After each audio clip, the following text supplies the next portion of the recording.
Hi, Scott, and thanks very much for joining us today for our question and answer session. So we usually do these on the line out, as you know, but no live games for us. Ah, yeah, So no yeah, worries. here we are on Zoom. So how's your hand? How's it going with your injury? Yeah, grand. I was there against Ospreys last week.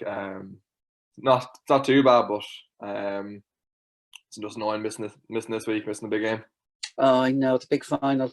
Yeah, I know, it's a worth shame. the paper. But do you think will you be out for long with it? I'm not sure. It's not that bad. Not that bad one. Yeah.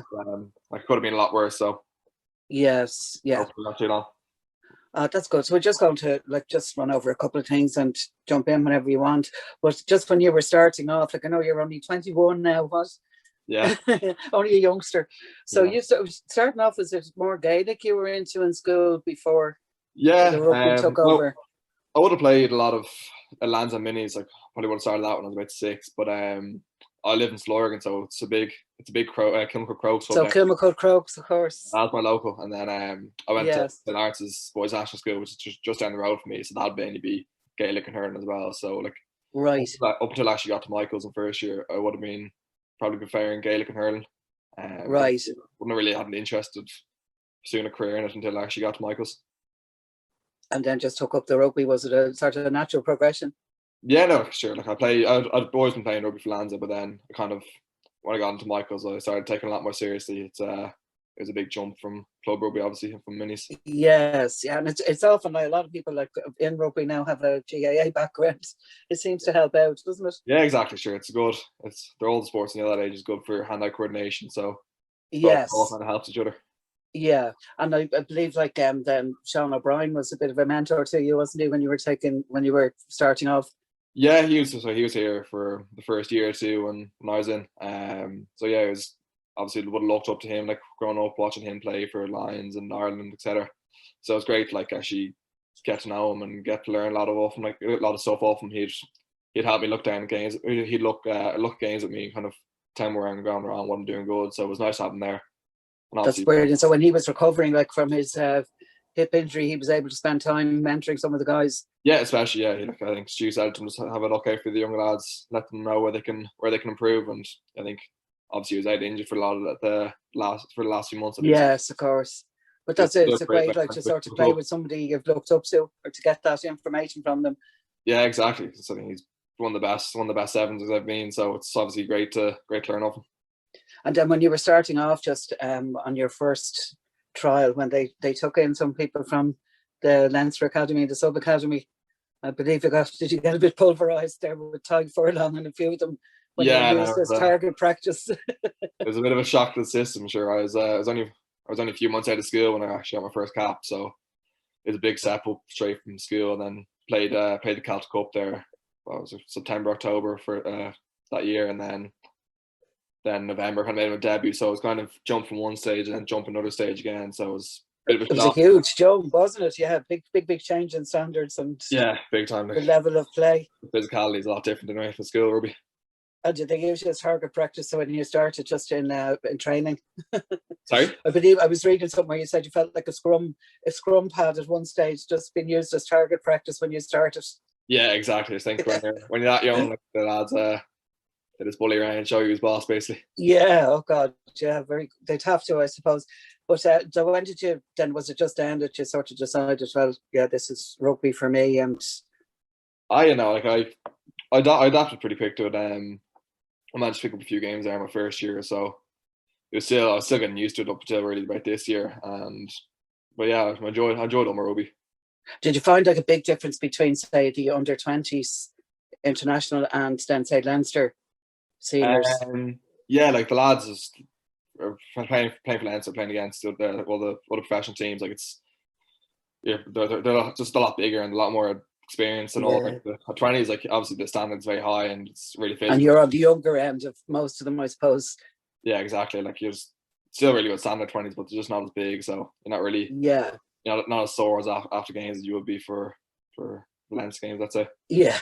And like, it's weird now for you when you're playing without the supporters there or your Yeah, families or. the first few games was a big shock. Remember my first one was against Ulster in the Aviva just there after. That's right. I remember that one.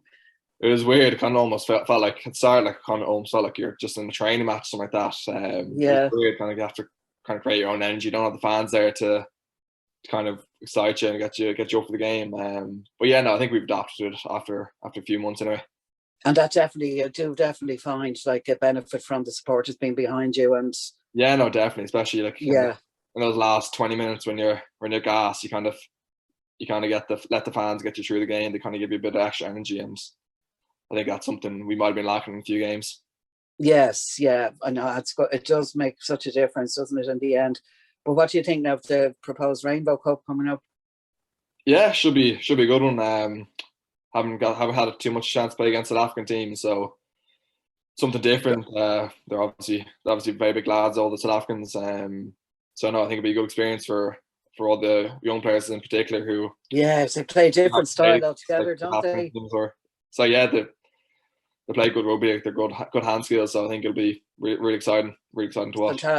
Fantastic experience. It really is. And what's life like now in the bubble for you? Yeah, it's grand. Sure, we have all the lads in Leinster to see and have crack with. Obviously, not seeing my mates outside of rugby and all my college mates, but yeah. Sure, look, it's everything. Is it tough like that, or do you see each other like much outside training? The lads in Leinster, yes. I would hang around after training and have coffees and stuff like that, but yeah, obviously you can't really hang out. I know. It's just it looks bad. Yeah, it's not good. So you have to keep having regular COVID tests and all that. Exactly. Yeah, we awful things, aren't they? You get used to them after a while, but they're not the nicest. They're not the nicest, I know. But what do you do then? Like, say, apart from these circumstances where COVID is going on, what would you normally do in your downtime or hobbies? Or I'll be big into the old golf, so a lot of every sports person is into golf. I don't know why. It doesn't take too much out of you as well, so it's nice to go play, especially during the summer. Get nice. Yeah, and you also, I suppose, get time to, if you're playing with friends or family or whatever, you get all that quality time to chat. Exactly, yeah. That you don't usually get when you're in the training mode.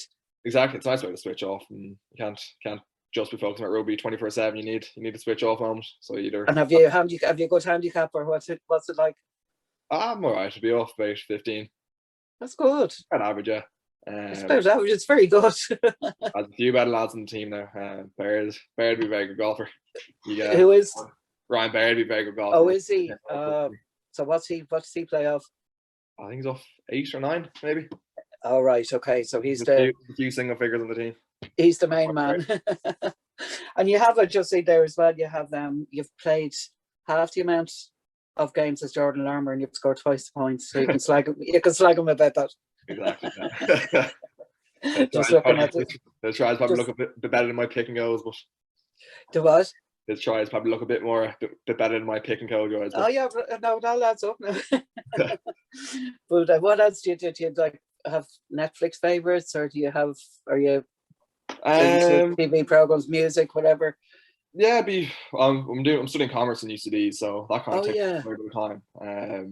So I do that when I'm not playing golf or rugby. Then I'd watch a fair bit of Netflix. Few series. What's your recommendations now from Netflix? Jesus, very good stuff on it. Big into Suits. Not that caught it recently enough. So do you binge watch? Yeah, like I find once I start a series, it's hard to stop watching it. I know, it's just one more episode. Yeah. Exactly. When lockdown, Jesus, it's hard to stop. Just nothing else you can really. Yeah, exactly. Yeah, you can't justify why you have to stop, and especially now with Dan Hand. Yeah, you'll be getting through a load of box sets there. I know. And do you still, like, with the injury, are you still involved in meeting up with the team, or? Yeah, no, sure. You're in more when you're injured. There's not much I can do for it's rest, really. Yes. So then I can do I'm doing fitness and gym all the same with all the lads and to all the meetings and stuff. So I'm still staying involved as much as I can. That's fantastic. So you're still as involved, except you can't play. So you can't go to the match, can you? Nah, just you can only, I think there's only a certain amount of numbers you can only bring to the game. So obviously it's a bit annoying, but turn them on from home. I know. I know it's just so frustrating, isn't it? But hopefully it won't be too much longer before we can get back in. Yeah, she's Evans. I know Evans looking forward to having all the fans back. So hopefully, Yeah, yeah. It's so annoying, like passing the RTS or the Aviva or whatever, and you just look at him, can't go in. we'll probably hop the fence or something.